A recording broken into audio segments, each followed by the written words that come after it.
Aper, le sanglier en latin.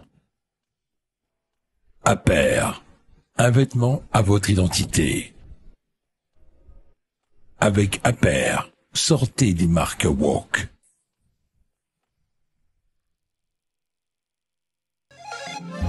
Un café, s'il vous plaît. Un café pour la table 6. Ligne droite, Combien je vous dois? C'est beaucoup trop cher. l'addition. Bonjour Régis Le Sommier. Bonjour Maud.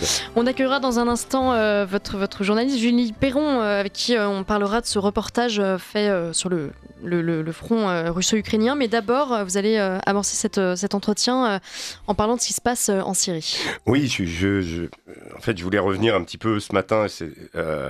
Julie a quelques minutes de retard, donc je vais profiter de ces minutes pour essayer de mettre un petit peu le focus sur Alep. Je sais que vous avez reçu Benjamin Blanchard ce matin d'SOS Chrétiens d'Orient. J'ai eu des nouvelles là. Heureusement pour leur équipe, que leur équipe a réussi à quitter la ville. J'ai quelques amis d'ailleurs dont je suis sans nouvelles.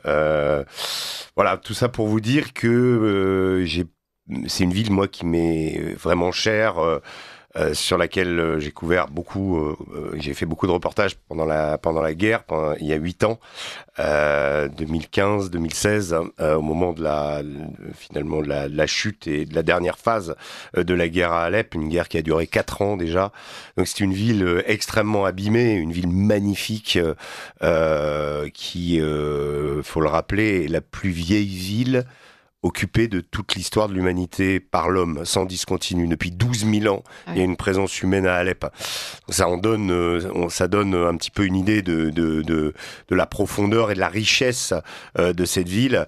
Et moi, ce qui me navre, c'est de revoir ces images de djihadistes défilant dans les rues, notamment prenant leur revanche, en fait, parce que ils en avaient été chassés en 2016, et là, ils reviennent de façon triomphale, face à une armée syrienne qui s'est véritablement volatilisée, qui n'a pas tenu le terrain, pour des raisons qu'on pourrait expliquer si vous voulez, mais la conséquence, c'est ce que j'ai vu hier, c'est de voir sur la citadelle, qui est le plus vieux monument d'Alep au milieu de la ville, flotter le drapeau turc et le drapeau des talibans.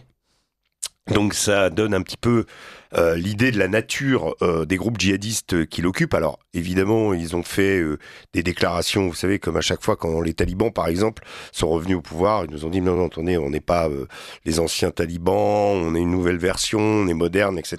Et aujourd'hui, les femmes n'ont plus le droit d'écouter de la musique, par exemple. Donc ou de se réunir, enfin bon bref, ça a été une application stricte de ce qu'ils avaient déjà fait dans leur première mandature entre 96 et 2001. Et là, c'est un homme, il faut quand même expliquer qui sont ces rebelles djihadistes, rebelles pro-turcs, mais le chef d'orchestre de tout ça, c'est un homme qui s'appelle Abou Mohamed Al-Jolani, qui est donc un combattant chevronné, quelqu'un qui a une vraie expérience du combat et du djihad, pour le coup. Alors on nous dit, oui, Al-Jolani, c'était le fondateur du Front Al-Nosra, proche d'Al-Qaïda, il s'est dissocié d'Al-Qaïda, il a renié ses anciens affiliations djihadistes. Bon, il a quand même fait d'Idlib, là où il est depuis 8 ans avec ses hommes et avec toute cette myriade de groupes, une sorte de petit califat personnel où il fait régner une sorte de dictature, où la charia est appliquée, etc., etc. Donc, si vous voulez, le problème, c'est de voir des gens comme ça défiler à Alep, se répandre dans les rues.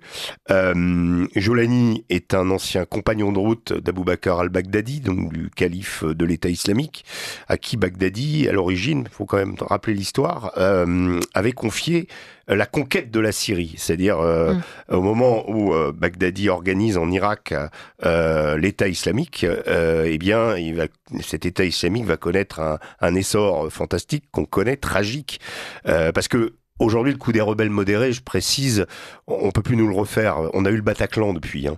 Donc ces expérimentations avec des djihadistes qui prennent le pouvoir, qui ensuite se transforment en groupe capable de projeter des attentats en Occident, d'empoisonner véritablement la vie de tous les pays, parce qu'il n'y a pas que l'Occident, avec des séries d'attentats, on peut plus nous le faire. Donc le côté les gentils rebelles qui se battent contre Bachar el-Assad, c'est niet.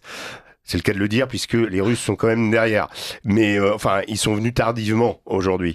Mais si vous voulez, pour revenir sur Jolani, donc Jolani va conquérir, par exemple, Raqqa au nom de l'État islamique.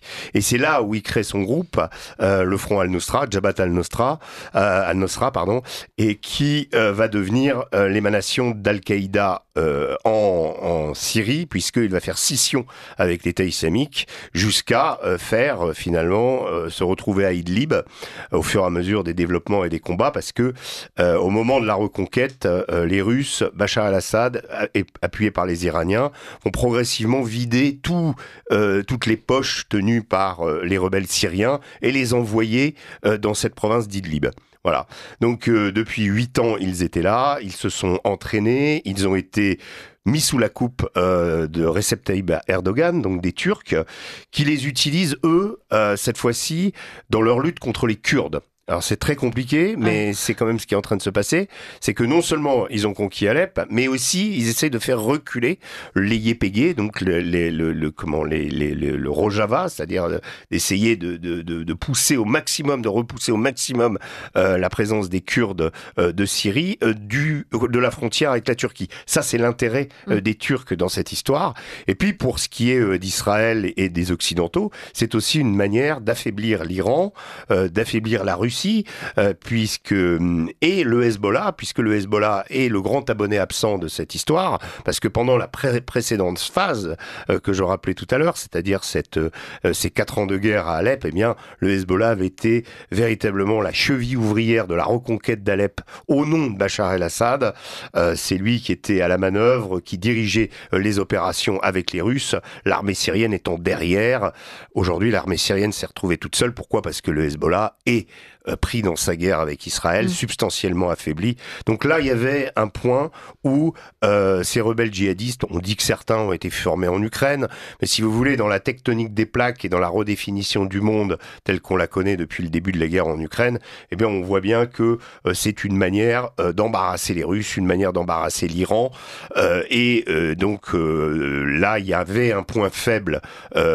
Si vous voulez, on peut développer pourquoi l'armée syrienne n'a pas combattu, pourquoi la Syrie est aujourd'hui, parce que, à mon sens, la Syrie est aujourd'hui un pays exsangue, complètement, je dirais, appauvri par les sanctions, et que la volonté militaire face à la corruption qui existe aussi dans le pays, eh bien, ne s'est pas manifestée.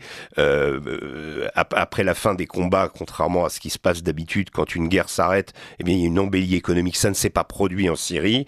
La Syrie est restée la tête sous l'eau. Et donc, si vous voulez, la combativité des Syriens s'est étiolée. Et donc, les djihadistes sont rentrés vraiment comme dans du beurre. Ouais. Le Hezbollah n'était plus là. L'Iran a été occupé à autre chose. Et la Russie, évidemment, avec l'Ukraine. Donc, voilà un petit peu le diagnostic qu'on peut faire sur ce qui s'est passé. Aujourd'hui, pour faire un peu un point de la situation, la ligne de front s'est stabilisée au nord de Hama, où l'armée syrienne a pu reconquérir un certain nombre de positions. Alep a été livré complètement aux djihadistes, turco-djihadistes, enfin bref, appelons-les... je dis, c'est vraiment 50 nuances de djihad. Il y a vraiment tous les groupes, si vous voulez, mais assez peu avec, dans leur nom, si vous voulez, une caractéristique qui pourrait appeler à un mouvement démocratique, si vous voulez. Quand on parle de rebelles modérés, j'ai toujours été étonné par ça, parce que j'ai jamais trouvé un groupe avec un nom en Syrie, que ce soit Jaish al-Islam, Jabhat al-Nusra, Fellah al-Rahman, etc. Tous ces groupes-là portent des noms religieux qui n'indiquent absolument pas une orientation démocratique. Donc on peut dire, oui, c'est eux qui vont remplacer Bachar el-Assad. Si aujourd'hui, ces gens-là remplacent Bachar el-Assad, c'est un califat qui aura lieu à Damas, qui se mettra en place, et pas du tout un mouvement démocratique tel qu'on peut l'imaginer en Occident. Donc voilà, donc arrêtons un peu de nous reprendre avec cette histoire. Moi, ce que je trouve incroyable avec Alep, et c'est pour ça que j'essaye d'attirer l'attention, c'est qu'il y a assez peu de commentaires en Occident, alors que c'est fondamental. C'est encore une fois les chrétiens qui vont se retrouver en première ligne, avec, je vous dis tout de suite, des promesses. Oui, vous n'avez rien à craindre. Nous ne prendrons pas vos biens, etc. Alep est votre ville. Je rajouterai pour terminer que il y a aussi une revanche, pas simplement religieuse de la part de ces groupes, mais une revanche sociale. Parce que quand les djihadistes, à l'époque, en 2012, ont envahi Alep pour prendre la partie est, il s'agissait des campagnes. Si vous voulez, c'était les campagnes qui envahissaient la ville. Alep était une ville riche, c'était le poumon économique de la Syrie et même au-delà, quasiment de toute la région, avec un commerce très appuyé avec la Turquie. Et donc, si vous voulez, ce sont les campagnes pauvres, donc où l'idéologie djihadiste a pris de l'ampleur, qui ont conquis la ville, c'est-à-dire la ville des patrons, on va dire un petit peu. Et c'est ce qui s'est passé. C'est d'ailleurs pour ça que Alep est rentré dans l'insurrection seulement en 2012 et pas en 2011, au moment où d'autres cités en Syrie étaient en rébellion, parce que Alep ne voulait pas se soulever. Donc voilà, donc il y a cette dimension-là aussi à voir. Donc il y a une double revanche pour ces djihadistes, reconquérir la ville dont ils ont été chassés et aussi asseoir leur pouvoir sur la source de la richesse de la région, les usines, les zones industrielles, et puis l'histoire d'Alep et la symbolique. Voilà. Ouais. Vous l'avez dit, Régis Le Sommier, la Syrie est très isolée. On a compris qu'elle a été très affaiblie, que ce soit par 10 ans de guerre civile ou par les sanctions internationales. Si ces groupes armés arrivent à effectivement renverser le gouvernement de Bachar el-Assad et à instaurer leur projet de califat islamique, est-ce que on peut s'attendre à ce que l'État islamique plus largement se réveille dans toute cette région alors qu'il dort depuis quelques années et qu'il puisse s'instaurer aussi en Irak, au Liban voisin qui est très affaibli aussi par la guerre ? Alors oui, c'est le problème des conséquences et de l'écho que pourrait avoir une telle perspective. Alors, l'État islamique en tant que tel, il existe de façon résiduelle dans la Badia Shamia, qui est le désert syrien. Il agissait en tant que guérilla dans la zone entre Deir ez-Zor et Palmyre. Il a été réactivé là, puisqu'il y a eu des attaques contre l'armée syrienne de l'État islamique, du groupe officiel. Maintenant, quand je disais 50 nuances de djihad, ces groupes-là ne sont pas tous sur la même longueur d'onde. Certains ont des perspectives comme l'armée syrienne libre, même si elle est sous la coupe totale de la Turquie. Il s'agit des groupes les plus modérés, on dira, par rapport à Ahrar al-Sham ou Hayat Tahrir al-Sham, ou même les nationalistes turcs de Sultan Mourad. Vous avez donc une variété de groupes qui là évidemment sont unis dans un même combat, chasser le régime d'Alep et surtout faire repousser les Kurdes qui sont aussi leurs ennemis. Donc voilà, là ils s'entendent. Maintenant, est-ce que ils sont amenés à continuer à s'entendre? Rien n'est certain. L'État islamique dans cette histoire, c'est plus une imprégnation idéologique qu'une appartenance stricto sensu à ce groupe, puisque je vous disais, il y a donc Hayat Tahrir al-Sham qui est le groupe de Jolani, Ahrar al-Sham qui était une émanation aussi d'un groupe djihadiste. Vous avez Jaish al-Islam également, qui était un groupe financé longtemps par l'Arabie Saoudite et qui officiait plutôt dans la Routa à Alep, même s'il avait une présence à Damas, dans la banlieue est de Damas, même s'il avait une présence à Alep. Donc si vous voulez, voilà, dans cette galaxie djihadiste, vous avez une imprégnation de l'idéologie de l'État islamique, mais il ne s'agit pas stricto sensu de l'État islamique, même si on se doute bien que voilà, c'est les mêmes finalités. Et oui, ça ferait un mouvement de ricochet avec, à mon sens, deux pays à risque qui sont la Jordanie et surtout le Liban. Vous l'avez évoqué, le Liban avait résisté pendant la guerre syrienne en partie grâce au Hezbollah et à l'armée libanaise, à une dislocation par ces groupes qui ont agi à Herzl, à Tripoli, dans le nord du Liban. Voilà, le risque c'est que ça recommence. Le risque c'est qu'on se retrouve pour la Syrie tout entière à une situation comparable à celle de 2012, 2013, 2014, où le gouvernement syrien tenait... ça a été la situation du gouvernement syrien est critique en ce moment, mais elle était bien pire en 2012 et 2013. Bachar el-Assad ne tenait que, on va dire, 20 à 30% de son territoire. Les rebelles étaient avec Bab Amar, le quartier qu'on a appelé la capitale de la révolution, à Homs, plus une insurrection à Dera au sud, voilà, le nord également en insurrection. Voilà, le gouvernement tenait vraiment à rien du tout. Les Russes sont arrivés, septembre 2015, et ça a changé la donne. Les Russes plus le Hezbollah plus l'Iran en toile de fond. Plus aussi, il faut pas les oublier, les Fatimioun, c'est-à-dire les combattants Hazara afghans extrêmement aguerris qui viennent prêter main forte.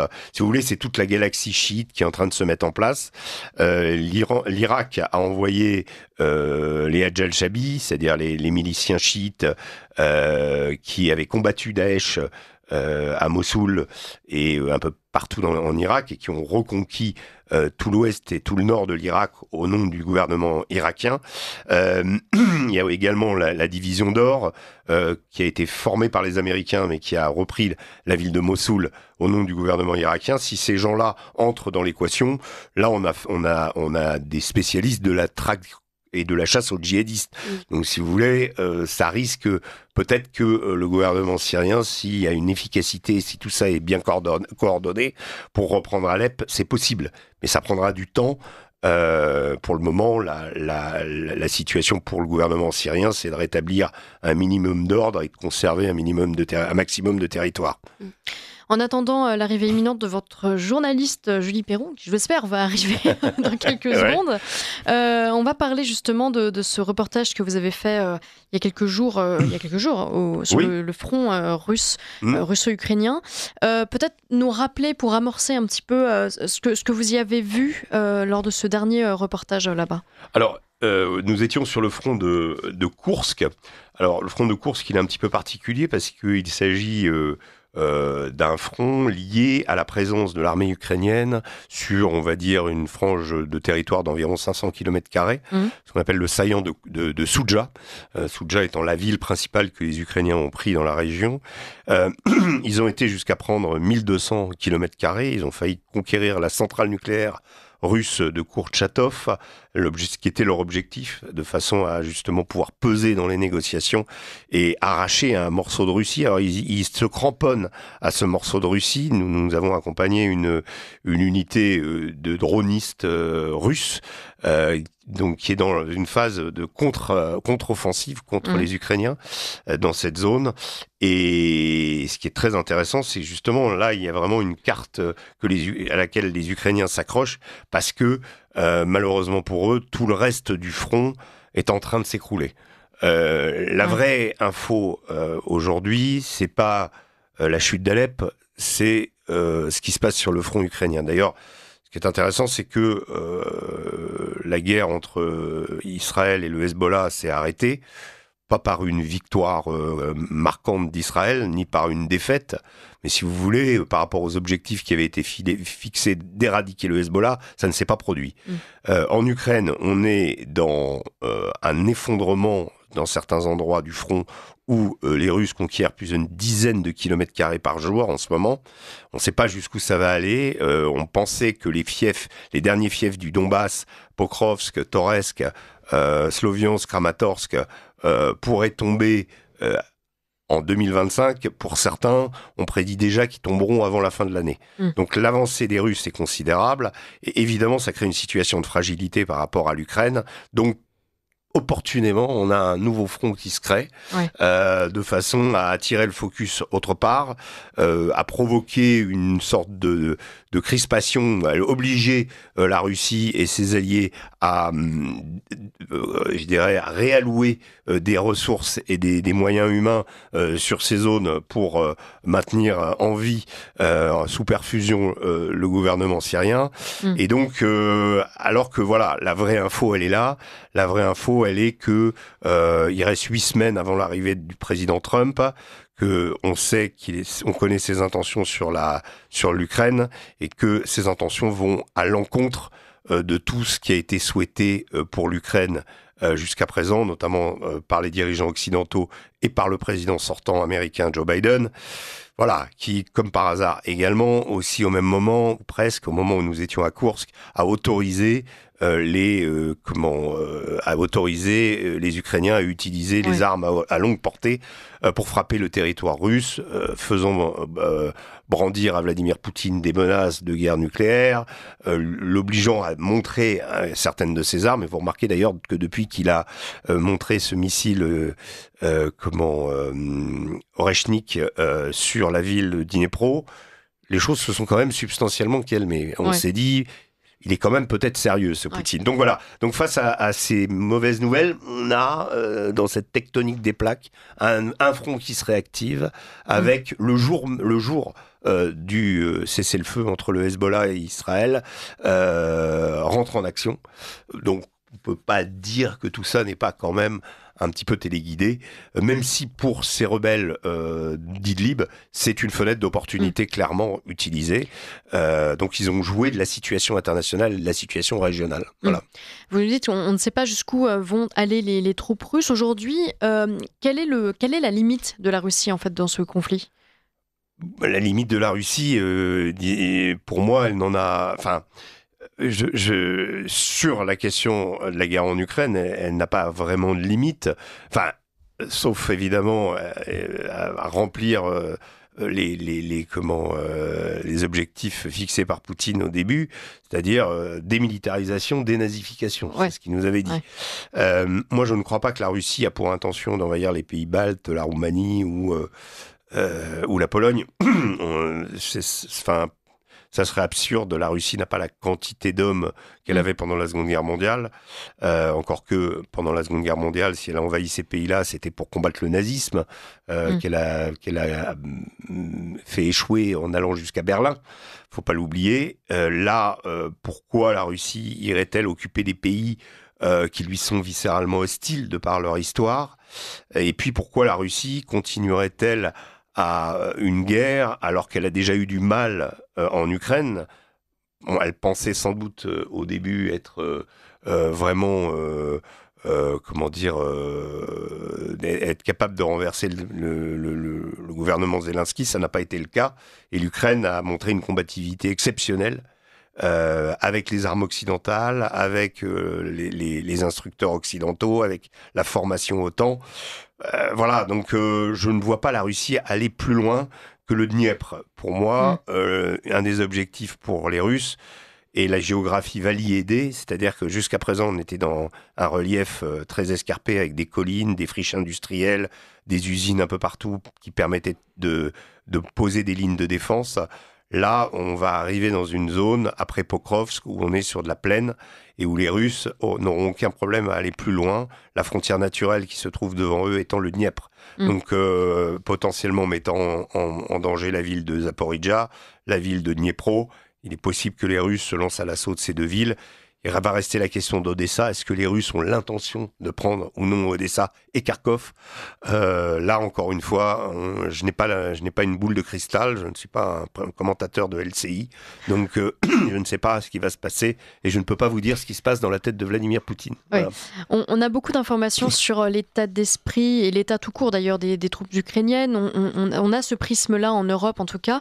Vous avez côtoyé les troupes russes. Eux, de leur côté, ils sont dans quel état d'esprit ? Est-ce que vous avez pu échanger avec eux, savoir un petit peu comment ils voient la suite de la guerre ? Oui, on a passé 12 jours avec une unité de dronistes, Ouais. matin, midi et soir. Enfin, on était tout le temps avec eux. Oui, d'accord. Donc on a le temps de discuter, on a le temps de voir un peu. Il y avait des Français d'ailleurs parmi eux, donc c'est très intéressant de voir. Des Français qui s'engagent dans l'armée Oui, tout à russe. fait. Ok. Ouais. Voilà, j'ai vu un Nord-Coréen, mais il était dans l'armée russe, il parlait russe comme tous les autres et il avait vécu et il est né en Russie. Donc D'accord, oui. ça veut dire que c'est vraiment un Nord-Coréen, c'est quelqu'un qui est venu parce que ses parents avaient immigré en Russie. Mais je n'ai pas vu d'autres Nord-Coréens. Donc si vous voulez, dans ces unités-là, l'état d'esprit, c'est... certains ont combattu depuis 2014, certains combattaient déjà dans les armées des oblasts de Lugansk et de Donetsk au moment du Maïdan. Il n'y a pas de fatigue de la guerre, il y a une sorte d'habitude de la guerre chez ces hommes. Donc on est vraiment dans un état d'esprit, je dirais, de gens. Ce qui leur fait peur, c'est quand on leur dit qu'est-ce que vous allez faire après la guerre. Voilà. Qu'est-ce que vous allez faire après la guerre, ça.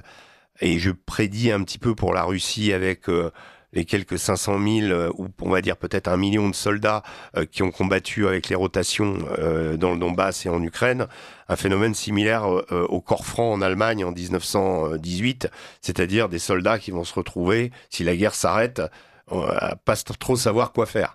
Il y a une sorte d'habitude de la guerre qui se fait et finalement à la fin les hommes ne savent plus faire que ça. Donc ça crée des situations compliquées ensuite pour recycler et les fins de guerre sont toujours compliquées pour tous les États. Voilà. Aujourd'hui, on imagine que, enfin, on l'a vu, toute l'escalade, en tout cas, c'est faite aussi parce que le départ de Joe Biden est prompt. Enfin, il va bientôt effectivement quitter la Maison Blanche et donc les manettes des États-Unis. Et donc, avant son départ, il semble vouloir semer au maximum peut-être le chaos. Ça, c'est ce que vous avez constaté aussi ? J'ai pas constaté ça sur le terrain parce que l'arrivée l'autorisation donnée par Biden d'utiliser les armes à longue portée n'a pas provoqué chez les soldats avec qui j'étais une inquiétude particulière. Ils étaient plutôt attachés à continuer leur guerre de façon assez méthodique avec les habitudes qu'ils ont. On leur parlait de guerre nucléaire. On n'était pas très loin, je vous dis, d'une centrale nucléaire également. Ça fait partie de leur il n'y avait pas de crainte particulière. En revanche, il y avait, je vous dis,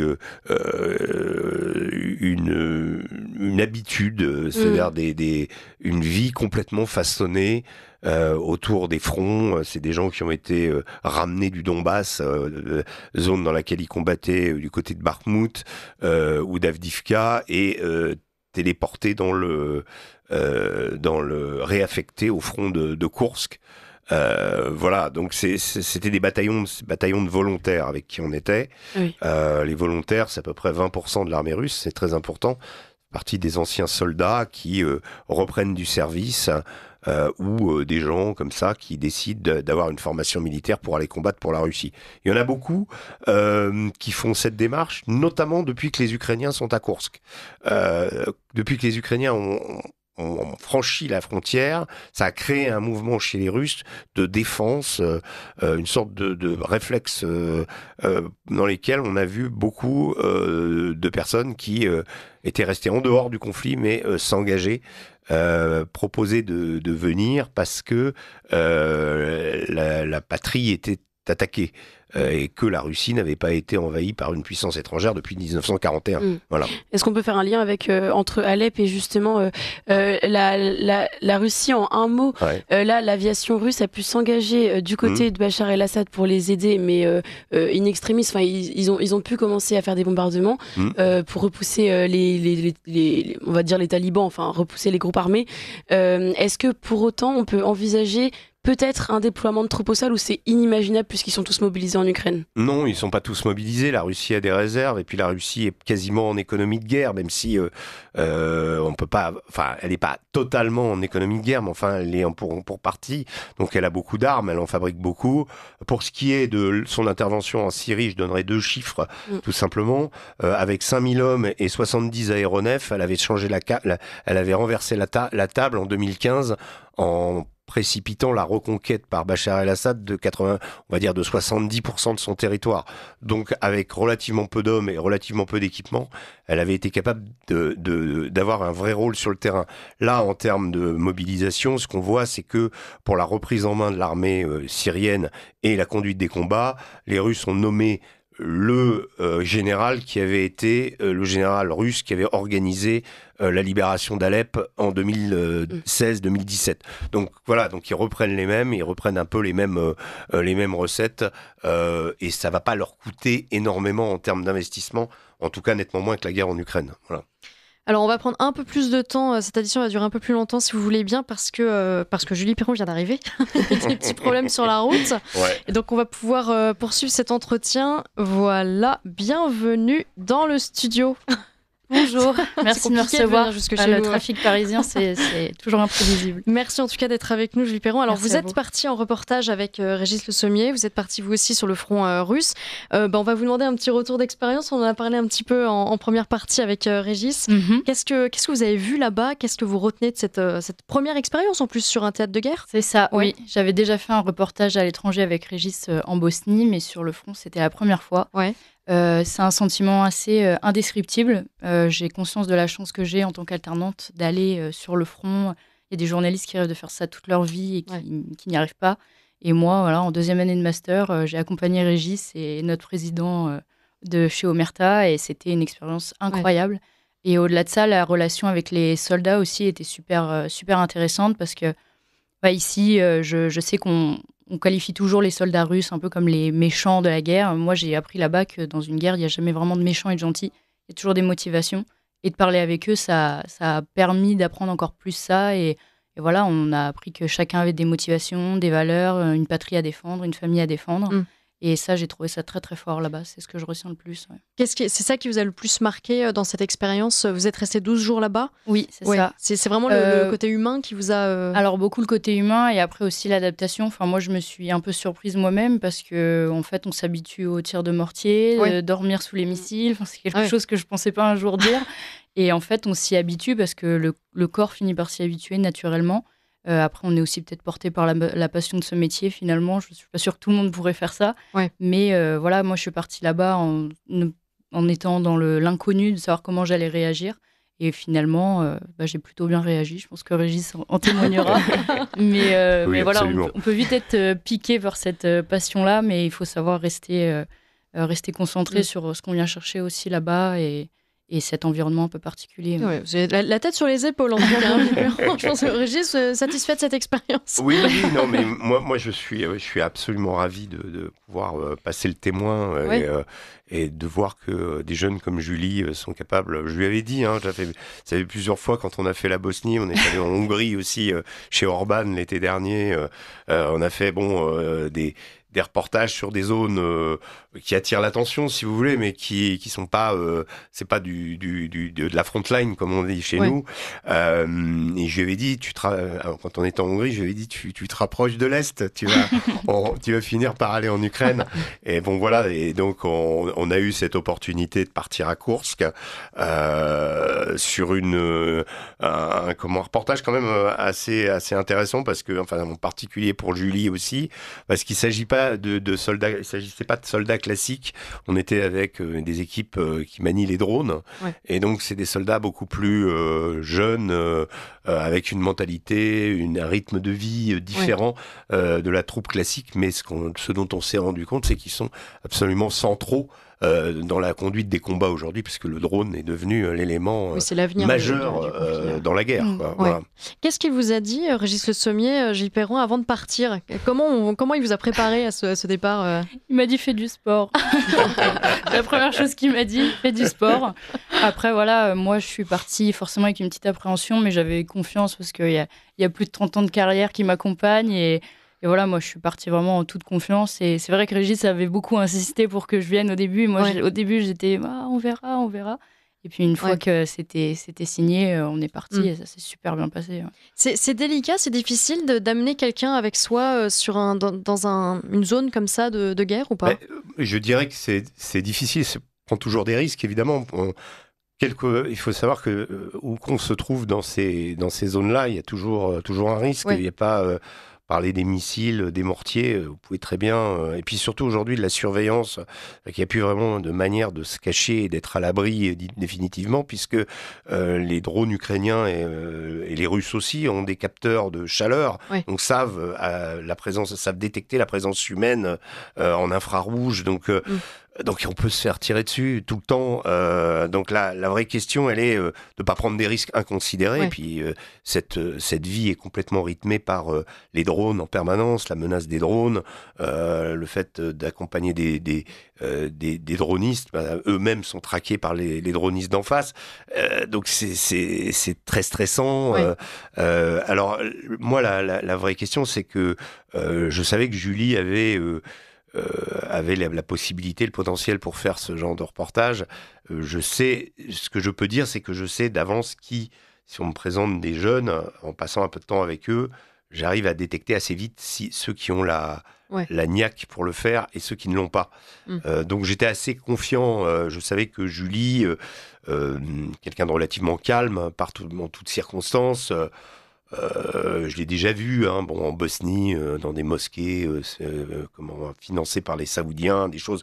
Bon, je l'ai vu continuer à filmer dans des moments De stress, où on lui demandait d'arrêter de filmer. ok. Voilà, on va dire ça. Et bon, donc il y avait elle n'est pas partie en courant, ou en pleurant ou en paniquant. Donc bon, je pense qu'il y avait un vrai potentiel, et puis là, ça s'est dévoilé parce qu'on a vu les images, parce que c'était elle qui était à la caméra, et c'est vraiment, c'est top, quoi. Ouais. Vous allez voir ça bientôt, je pense fin décembre, là, on est en train de monter le docu.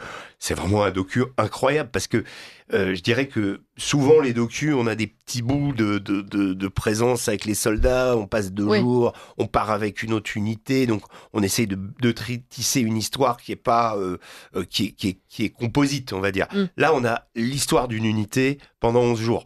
Donc on est tout le temps avec eux, on dort dans les mêmes pièces, il y a de la cigarette, les types sont sur leur portable pendant la nuit, il y a la radio qui crépite, il y a le drone Baba Yaga ukrainien qui rôde autour. En fait, on dort très peu, on dort mal, on bouffe de la cigarette en permanence, on mange de la viande pas terrible, on bouffe des pizzas parce que ce sont un peu des geeks, donc ils mangent beaucoup de pizzas.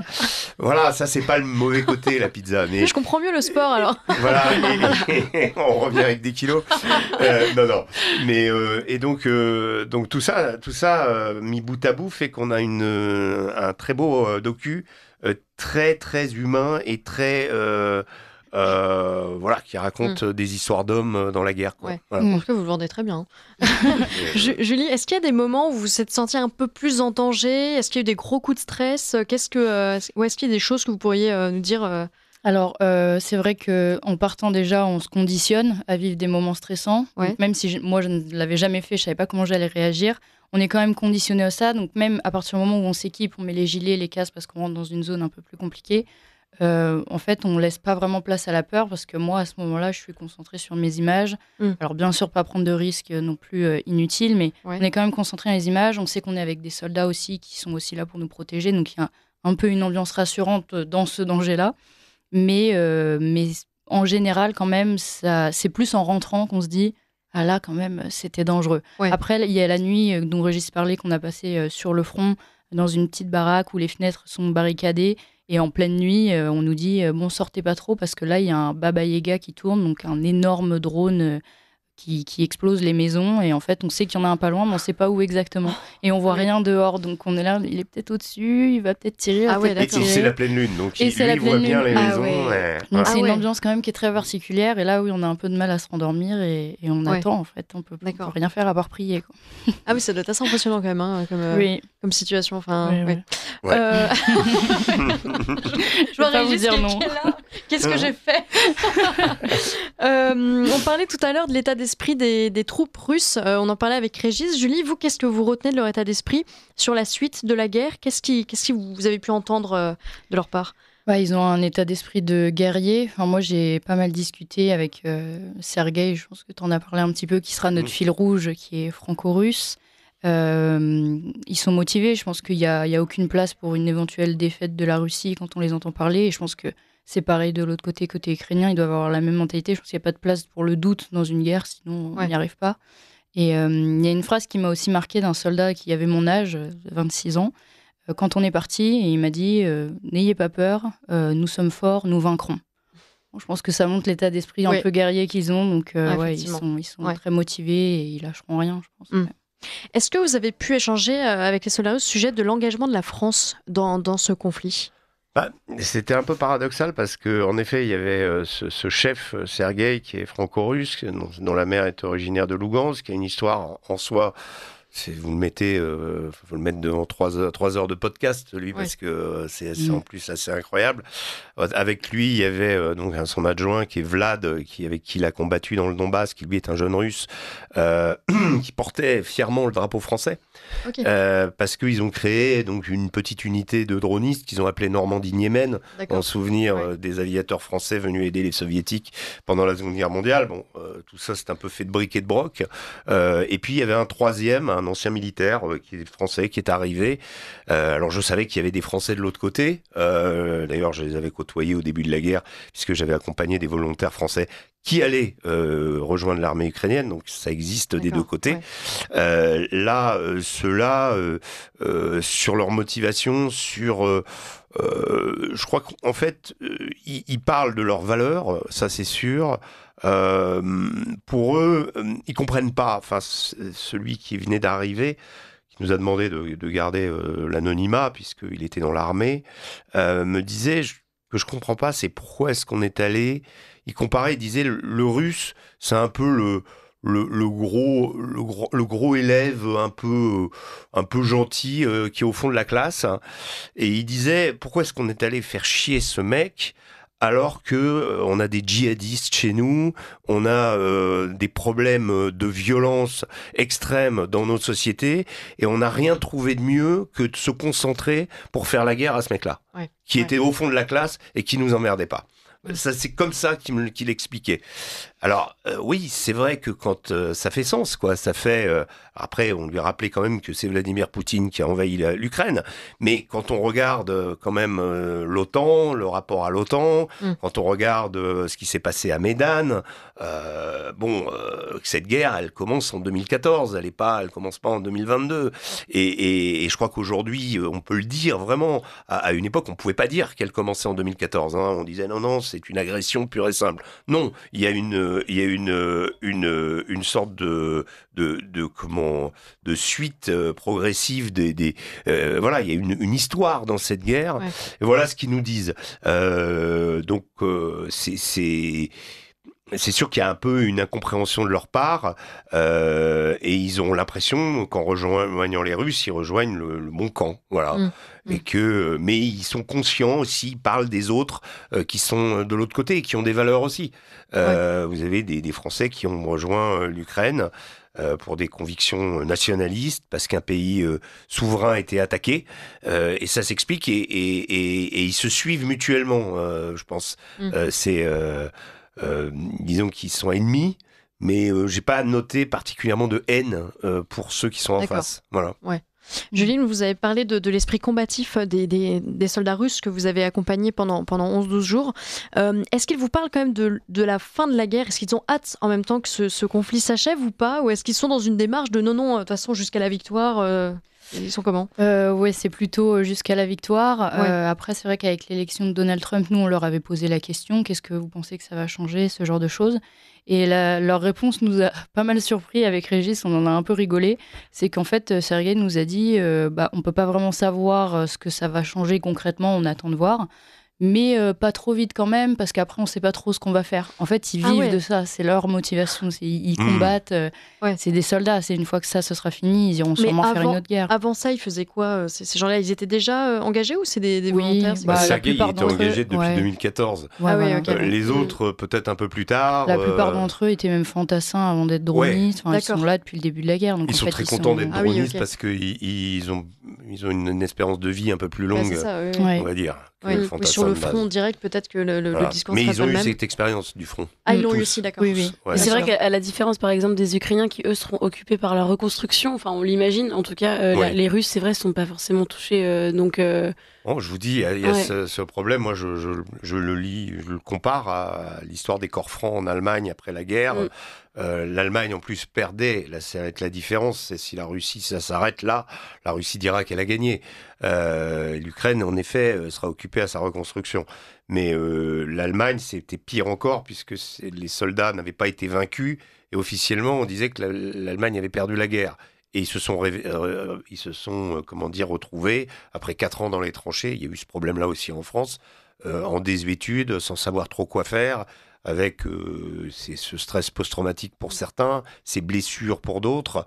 Donc ça fait quand même toute une génération, enfin en tout cas une grosse quantité d'hommes qui ont connu la guerre, avec toutes les séquelles que ça peut donner et la difficulté à se réacclimater à une vie civile et à une activité normale, on va dire. Voilà.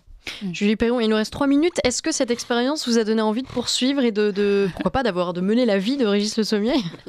Alors moi, c'est vrai, je me suis toujours beaucoup inspirée de Régis, il le sait. Quand je suis arrivée chez Omerta, c'est parce que je le suivais déjà lui. C'est un peu mon mentor dans tout ça. Moi, oui, je trouve que c'était une expérience incroyable et humainement et professionnellement, on apprend énormément en 10 jours.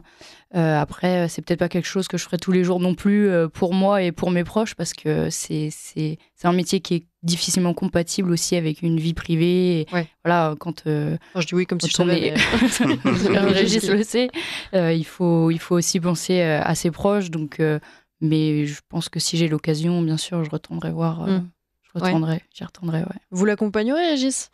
Oui, ou elle ira toute seule la prochaine fois. J'y vais pas sans Régis. On fait, en général, c'est plutôt à 2, enfin à 2 ou à 3, parce que... Oui. Ah oui, d'ailleurs, vraie question. Quand vous allez en reportage comme ça, reportage de guerre, vous êtes systématiquement accompagné par un binôme ou... Enfin, comment ça se passe? Moi, il m'est arrivé de faire des reportages tout seul, quand les circonstances l'ont dicté. Mais sur les terrains de guerre, en général, quand je travaillais à Paris Match, on était 2. En général avec un fixeur ou quelqu'un voilà. Mais on est 2. Là, pour la caméra, on est plutôt 3. Voilà, on fait voilà, on y va à 3, mais ça dépend des circonstances. Ouais, en tout cas, il faut... c'est toujours utile quand on est, par exemple, à la caméra, d'avoir quelqu'un avec soi... D'abord pour poser des questions, pour essayer de réfléchir, de voir un peu à 2 où on va, où on s'oriente, mais surtout pour les questions de danger. Quand il y a quelqu'un qui a une caméra, souvent il a une vision assez mono-axiale, on va dire, de la situation. Il ne voit pas ce qui se passe à côté ni derrière. Et donc le binôme est là souvent pour lui dire attention, là, il y a un truc qui se passe, ou pour l'Irak par exemple, il n'y a plus d'enfants dans les rues. Quand il n'y a plus d'enfants dans les rues en Irak ou en Syrie, en général, il va se passer quelque chose. Et le photographe ne le voit pas forcément quand on suit des militaires. Donc voilà, il y a tout ça. Et puis après, le soir, pour faire le débrief, commencer à monter le sujet, à penser comment on va l'articuler, quelle histoire, quel pitch on va faire par rapport au projet d'origine. Toutes les petites choses, c'est vraiment... C'est du dialogue permanent jusqu'au retour où là, on se retrouve avec le monteur. Et en l'occurrence, Julie monte aussi ses films elle-même. Donc, il y a aussi une aide assez conséquente quand on sait un peu faire des choses. Voilà, on est un peu multicarte aussi tous. Et sur la façon de communiquer ensuite autour du doc. Voilà, tout ça se fait à plusieurs avec énormément d'échanges, énormément de dialogues. Et voilà, l'idée, c'est de trouver un binôme ou un trinôme avec qui on s'entende bien, avec qui ça fonctionne, pour les moments de stress, pour les moments de dégoût aussi, parce que parfois, des choses qu'on n'arrive pas à faire, il y a des... Julie, on n'a pas parlé, mais c'est l'attente aussi. Ah oui. Là, c'est bien de ne pas être tout seul, et des fois, on attend une journée entière parce que la météo fait qu'on ne peut pas aller tourner, ou que du coup, là, les dronistes ne puissent pas piloter. Ah oui, d'accord. Donc, il y a des journées entières d'attente, et c'est bien de ne pas être tout seul. L'hiver aussi, vous savez, par exemple, quand vous êtes... la base arrière est à peu près à 2 heures, on va dire, du front, là où ils opéraient. Donc, on sait que, par exemple, si ça passe midi... ça va être difficile d'y aller parce que la lumière va tomber et on Et va tout, risque d'arriver, ouais. il ferait nuit. Donc, vous voyez, toutes ces contingences, Ouais. le temps, la météo et l'hiver où les jours raccourcissent. Donc être en binôme, ça compte et votre binôme a l'air de bien fonctionner, Ouais, donc c'était bravo. pas mal, hein. C'était prometteur. Et Voilà. merci beaucoup pour ce retour Avec Charles d'expérience. Danjou aussi, Merci qui à était... vous. Avec Ouais, Charles Danjou, oui, Charles monsieur Danjou. Trinôme en fait. Voilà. Bien sûr. Voilà. Bah, merci, on a hâte de découvrir ce documentaire qui sort donc fin décembre. Fin décembre, début janvier. Ouais, on Ok. essaie de. On va faire en sorte qu'il soit fin Fin décembre. décembre, Très ce serait bien. super. Eh bien, merci à tous les deux. Merci, Merci à Régis Le vous. Sommier, Merci beaucoup. merci Julie Perron. Merci et à beaucoup. bientôt sur Radio Courtoisie. Régis, à la semaine prochaine.